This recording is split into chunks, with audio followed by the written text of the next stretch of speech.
Hello, Chi Alpha. It's Christine here, here to share some leaving last grad thoughts laden with overwhelming wisdom and knowledge, of course. Just kidding. But we'll try to keep it short because when I tried to do this yesterday, I did end up going for like 15 minutes, so we're gonna shoot for half today. But yeah, first of all, I just want to say thank you guys all for being such amazing people. You guys have made like a huge impact on my life collectively, and even if I don't know you that well, you've likely made an impact on me as well. And yeah, I often say that Chi Alpha is really the best thing that's happened to me at Stanford, and it really is. Keyword is Stanford, by the way, so Glenn, don't be worried that I'm peaking spiritually right now. But yeah, I think it's been a wild ride with y'all, in the good times and the bad. I've learned so much from you guys, and you guys have taught me so much about how to be a better friend, how to develop a better relationship with God, and I just feel like I've grown so much from knowing all of you. And I'll fondly miss these times. Very bittersweet, but yeah. Second, I guess I also want to leave some parting thoughts and encouragement for you guys. And one thing that I've tried to do during my time at Stanford is to be inclusive and reach out to people who might be on the fringe of Chi Alpha. Something that I've tried really hard to do, definitely haven't done perfectly. Not that any of us can, but I encourage you all, even in the season where everything is online, reach out to someone who you may have seen at Chi Alpha once or twice and just haven't really caught up with them. And even when we meet up again, well, I guess I won't be back, but resuming whatever Chi Alpha activities, just keep that in mind. I like to think of it as kind of a part of spiritual growth, and definitely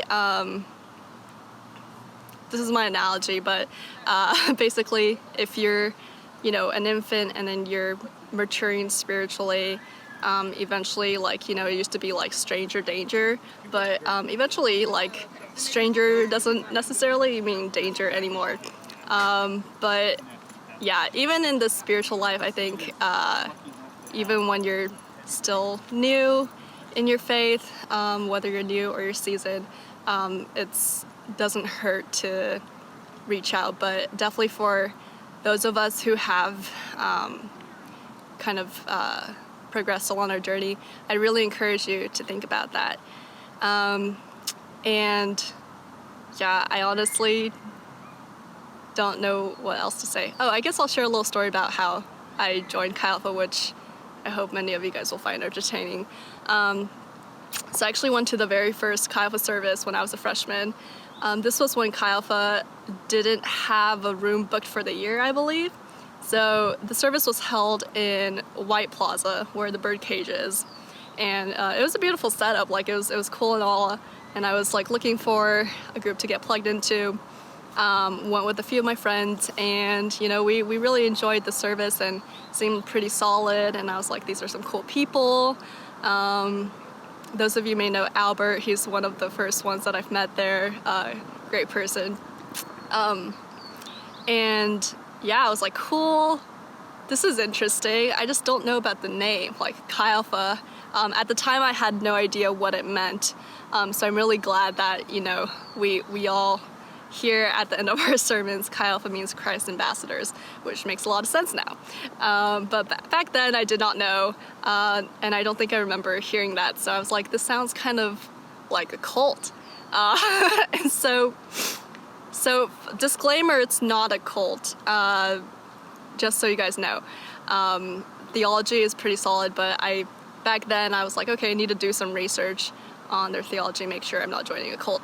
So then, hashtag procrastination in the college life, so I never really got around to it and ended up joining IV just because I've heard about it before from family friends. And so a year later, basically, you know, after trying out Ivy a little bit, after trying RUF a little bit, I was going through a rough time at the end of my freshman year, end of my freshman year, the beginning of summer, and I'd been going to church with Serena, and I wanted to kind of try out a different fellowship. I realized I didn't really give Chi Alpha that much of a shot, so I hit her up and was like, hey, I know that you go to Chi Alpha. Are you guys doing anything over the summer? And so she was like, yeah, we're doing these things. We have like Bible study, we have large group, and I had like really weird working hours because of my startup, but ended up joining Bible study. And you know, first person I met there was Dylan, who was casually laying on the grass, and was like, great, I love this, bunch of weirdos just like me. And ever since then, it's just been history. So thank you guys for all the love. Keep pushing towards building this community, and you know, try to make a, you know, we talk about legacy a lot. Paula also reminded me of this a few weeks ago, or maybe a few months, I can't remember, but think about what your legacy will be, not just at Stanford, but also at Chi Alpha. And you know, you may not see it, but it will make a difference, as Paula reminded me.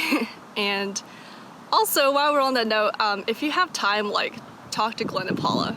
Oh my goodness, they're such great like resources and just people, and they have so much wisdom. You'll just learn so much.